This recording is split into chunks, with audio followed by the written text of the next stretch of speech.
Guys concatenate of strings అని చెప్పి ఒక కాన్సెప్ట్ ఉంది guys. Very very dead easy concept. For example guys ఇక్కడ నేను ఒక స్ట్రింగ్ తీసుకుంటా ఇలాగ. ఫర్ ఎగ్జాంపుల్ నా దగ్గర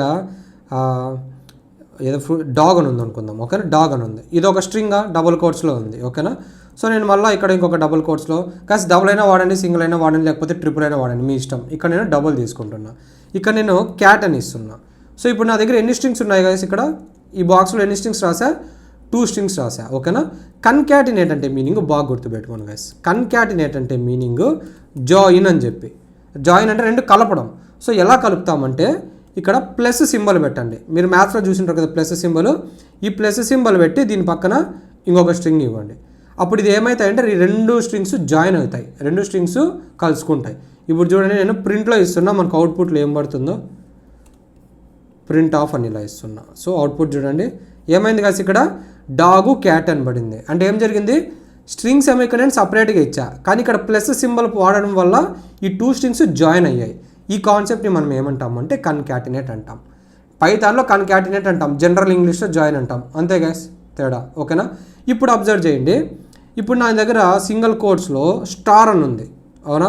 సో నేను ఇక్కడ ఏం చేస్తున్నా, మళ్ళీ ఇక్కడ మధ్యలో ఇస్తా, సింగిల్ కోట్స్లో స్టార్ అని పెడుతున్నా, స్టార్ పెట్టి ఇక్కడ ప్లస్ అని పెడుతున్నా. అప్పుడు ఏం జరుగుతుంది guys, use common sense, dog star cat ఈ 3 జాయిన్ అవుతాయి. ఇక్కడ చూడండి వచ్చిందా, డాగ్ వచ్చింది, స్టార్ వచ్చింది, క్యాట్ వచ్చింది. ఇప్పుడు సేమ్ అలానే నేను మళ్ళీ ఇక్కడ ఒక 2 హ్యాష్ సింబల్స్ పెడతా. అప్పుడు ఏం జరుగుతుంది, డాగు క్యాట్ 2 హ్యాష్ సింబల్స్ క్యాట్ అని పడుతుంది. చూడండి వచ్చిందా, డాగు స్టారు 2 హ్యాష్ సింబల్స్ క్యాట్. ఇప్పుడు బాగా అబ్జర్వ్ చేయండి గైస్, ఇక్కడ నేను ఏం పెట్టాను స్ట్రింగ్లో, ఇప్పుడు స్పేస్ పెట్టా, ఓకేనా. బాగా అబ్జర్వ్ చేయండి, ఇంతకుముందేమో స్టారు 2 హ్యాష్లు పెట్టా, కానీ ఇప్పుడు ఇక్కడ స్పేస్ పెట్టా. ఈ డబుల్ కోట్కి ఈ డబుల్ కోట్కి మధ్యలో స్పేస్ ఉంది చూడండి. ఇప్పుడు నేను ఇలా బ్యాక్ స్పేస్ కొడతాను, ఈ స్పేస్ తీసేసా. ఇలా 2 పక్కన పక్కనే ఉంటే దాని లోపల ఏమీ లేదు అని. కానీ ఇక్కడ నేను ఒక స్పేస్ ఇచ్చా, అంటే ఈ రెండింటికి గ్యాప్ వచ్చింది కదా, అంటే ఇక్కడ స్పేస్ ఉంది అని. అప్పుడు అవుట్పుట్లో ఏం పడుతుంది చెప్పండి, ఈ హ్యాష్ పక్కన ఒక స్పేస్ వచ్చి క్యాట్ అని పడుతుంది. అబ్జర్వ్ చేయండి.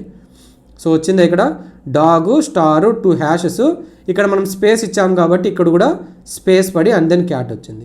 ఇప్పుడు నేను ఏం చేస్తున్నానంటే మళ్ళీ ప్లస్ పెట్టి మళ్ళీ డబుల్ కోట్స్ ఇంకొక స్పేస్ ఇస్తాను. అప్పుడు ఏం జరుగుతుంది, ఇక్కడ 2 స్పేస్లు వస్తాయి. అబ్జర్వ్ చేయండి నీట్గా, చూడండి స్పేస్ పెరిగిందా ఇంతకు ముందుకి ఇప్పటికి. సో ఇప్పుడు అర్థమైంది కదా గ్యాస్. యా అంతే గ్యాస్ ఈ కన్కాటినేషన్ గురించి, ఓకేనా. ఇప్పుడు కన్కాటినేషన్ అంటే మీరు ఏం గుర్తుపెట్టుకోవాలి, కన్కాట్ అంటే మీనింగ్ జాయిన్ అని. ఎట్లా జాయిన్ చేస్తామంటే ప్లస్ వాడి, అంతే.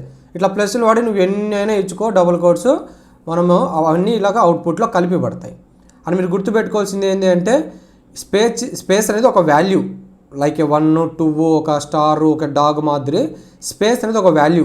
ఆ స్పేస్ కూడా మనకి ఇక్కడ కన్కాటినేట్ అవుతుంది. యా.